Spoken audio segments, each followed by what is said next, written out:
genetically engineered insects.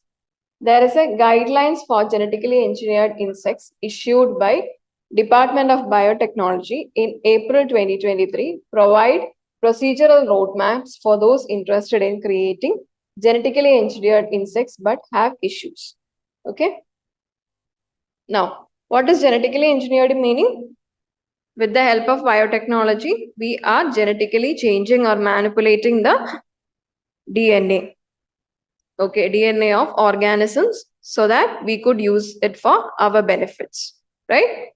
So, genetically engineered organisms means those whose genetic material have been altered through genetic engineering techniques to introduce specific desired traits or characteristics. Okay, this involves manipulation of DNA in a way that is not naturally occurring, often with the aim of conferring certain benefits or addressing specific issues. We are introducing changes to the normal DNA so that we can have positive effects or we can have positive advantages with that organism. Okay, here we are having changing the genetic organisms or genetic engineering the insects rather. Okay. Now, what are the applications? Why are we doing this? The development and release of genetic engineering insects offer applications in various fields, such as first one is vector management in human and livestock health. See, malaria is caused by Aedes mosquito.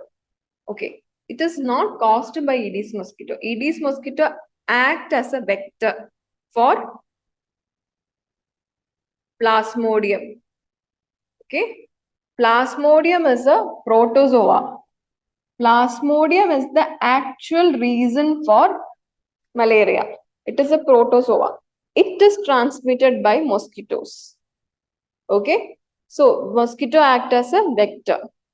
Vector is a thing or vector is an organism. Even if it is biological, it is an organism or an agent.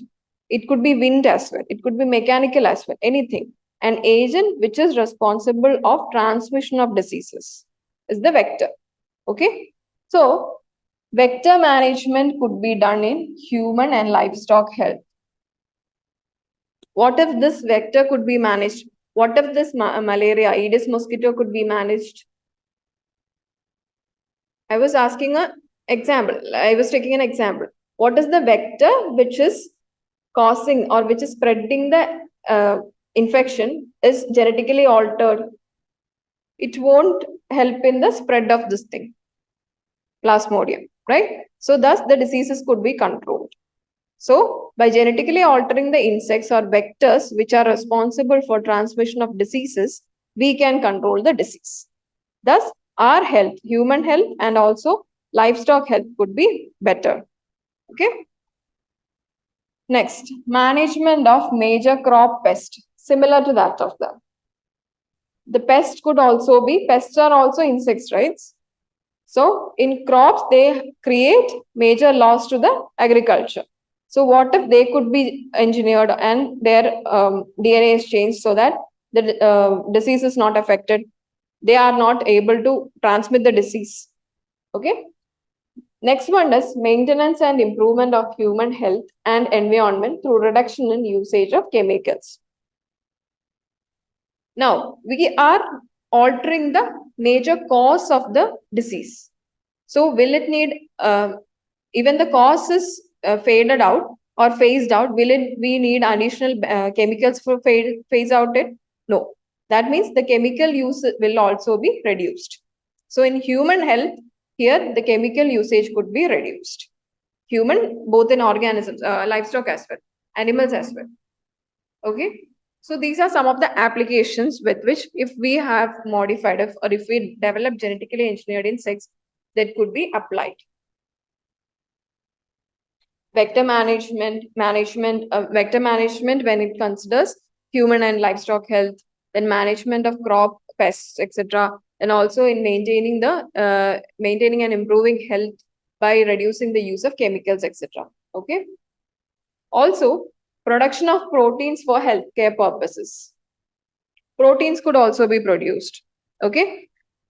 Then genetic improvement of beneficial insects like predators, parasitoids, pollinators, etc., or productive insects like silkworm, etc. We could also improve their beneficial part or their genetic improvement. See, for example, if we consider silkworm, from that we get silk. Okay, what if we are altering them to enable or to develop more silks? Silk, their productivity will increase, right? It will be of our benefit. So, by genetically engineering insects, many applications are possible. Now, what are the issues with guidelines? The Department of Biotechnology have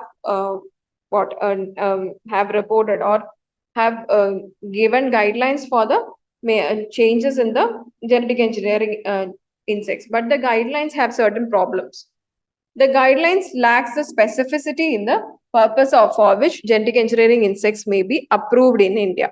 While they emphasize applications in health, agriculture, and environment, there is a misalignment with the broader commitment to contributing the bioeconomy. Bioeconomy we will see later. Okay.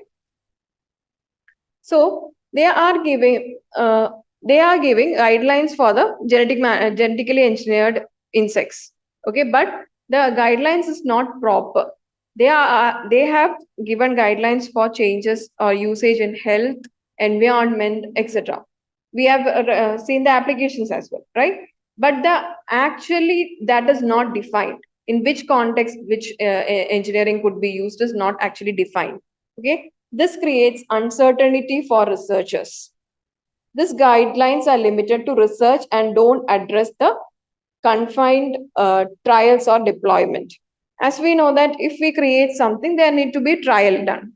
Okay, so just research is what is initiated or what is addressed in the guidelines. The guideline doesn't address about the trials of the research. See, this is a problem with the guidelines. Next one is regarding the regarding the ambiguity. Ambiguity means regarding the ambiguity means in which all areas it could be used, in which all insects it could be used. Nothing like that it is given. Okay, so there creates an ambiguity. The clear picture is not given to the scientists mainly. That is the one of the problem with the guidelines. Okay. Now, what are the challenges to genetically engineered insects? First one is ecological impact. If we are altering the genetic if we are genetically modifying the insect's DNA, then what will be the ecologically, what impact will it create is unknown. Okay. There is a risk that these insects could disrupt ecosystems by affecting non-target species or by altering the balance of existing populations. Okay, we saw in the applications that there is a possibility that we could alter the insects that help in pollination, right? So there may be a chance that they could affect if genetically engineered insects have higher ability of pollination, means they will take a higher amount of that honey, etc. from the pollens, right? So there may be a competition and exclusion of the natural varieties as well, of bees, etc. Okay, so there lies a question in the ecological balance or ecological impact of these organisms. That is the first one. So this way create affect non-target species and also altering the balance of existing populations. Next one is unintended consequence. That means it may cause we are not aware of what will be the result of the changing genetic modification. So there may be a change in the lifespan, there may be a change in the behavior, interaction with other organisms. The result is unknown. We have not done this one, right? So there is an ambiguity in the result. What will be the result? How will it occur? Or what were the interactions which will happen after this? Okay, there is an ambiguity in this one. Genetic engineering is a complex process and unintended consequences can arise. Changes in the target genes might have unexpected efforts on the insect's behavior, lifespan, and interactions with the other organisms. Okay. Also, there is a risk that the genes spreading beyond the intended population. If we are changing the genes of the bees, for example. These genes could be transmitted to other population as well. Okay, so modified insects can breed with the wild population. The engineered genes may enter into the wild gene pool, but leading to unintended consequences. Okay, there will be a loss in the genetic biodiversity, that the original gene pool will be lost. Okay, now the next one is the ethical concerns. Similarly, as when we discussed the other genetically modified mustard as well, we talked about these things, right?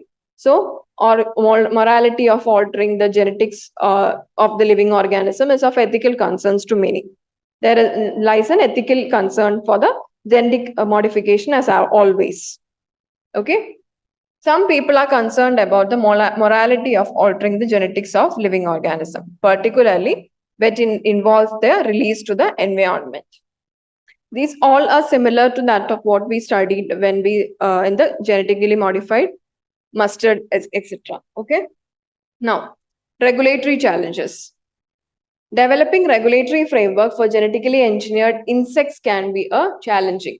Determining the appropriate level of testing, monitoring, oversight is crucial to ensure both safety and effectiveness.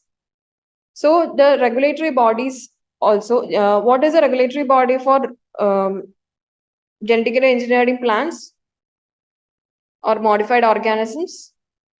Higher apex body, Genetic Engineering Appraisal Committee. Okay, this is the higher body or apex body which is responsible for regulating the genetic engineering program organisms. Okay, similarly, there is a problem, but here the guidelines are not that specified that if the regulation becomes a problem. As we said, in the guidelines, there is only research guidelines. No testing or trials are given. Okay, so there lies a problem in the regulation as well. Then long-term stability. Next one. Ensuring the stability of engineered traits over generation is crucial. Genetic modification must remain effective and not degrade or become subject to natural selection pressures that could compromise their intended purpose. See, we are doing something or we are doing genetic modification for a long-time purpose, right?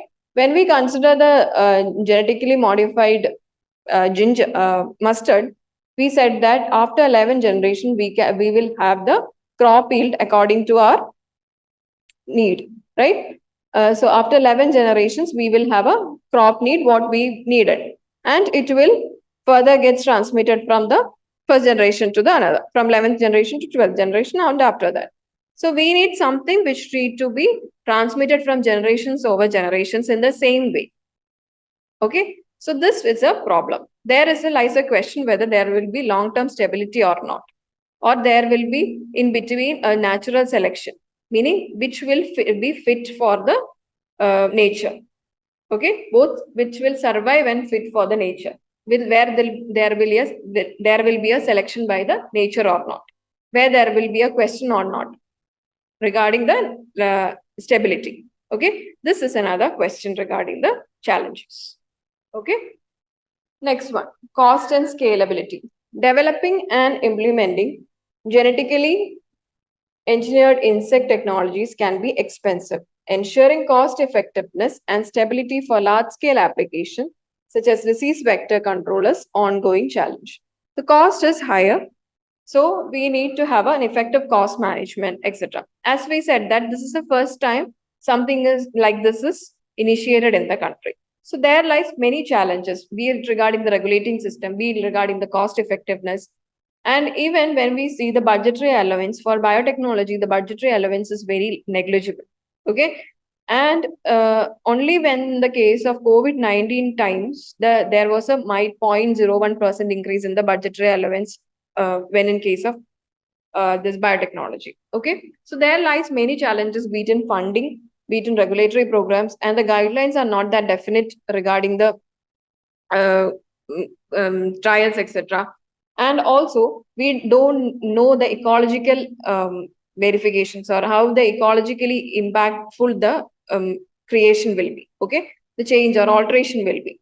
Okay, then the next thing is, will it create a problem with the wild species, or will there be a disappearance of wild species is another question, where the gene pool will be polluted or not will be another question. Okay. Next thing is regarding the stability, longer stability.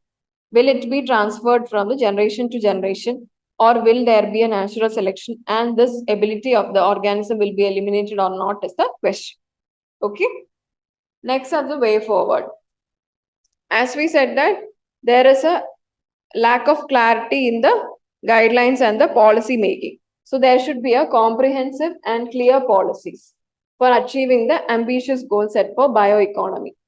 And addressing these issues are vital for sector's growth and contribution to national economy. Next one is there should be a multidisciplinary approach involving scientists, policy makers, ethicists. One of the problem is ethical concern. So they should also be considered, and public to ensure that the benefits of genetically engineered insects are realized while minimizing potential risk. Okay. Now, the next one is regarding the open dialogue and ongoing research for identifying or navigating the complexities. So first one is we need a multidisciplinary approach regarding every individual aspect who are involved, regarding it experts, policy makers, ethicists, everyone who are involved in the process of genetic modification. Okay, they should be involved.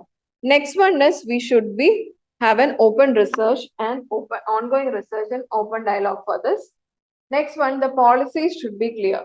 There should be a clarity in the policies regarding the modification, etc. Okay. Now, we are talking about bioeconomy, right? So, what is bioeconomy? According to United Nations FAO, Food and Agricultural Organization, production, use, and conservation of biological resources is bioeconomy. Production, use, and conservation of biological resources is bioeconomy. Include related knowledge, science, technology, innovation to provide information, product, processes, and services to all economic sectors with the aim of towards a sustainable economy. Bioeconomy, as the name indicates, means biological organisms are involved in the economy. So it means the production, use, and conservation of biological resources. It even includes the knowledge and information through which these products are produced. Okay.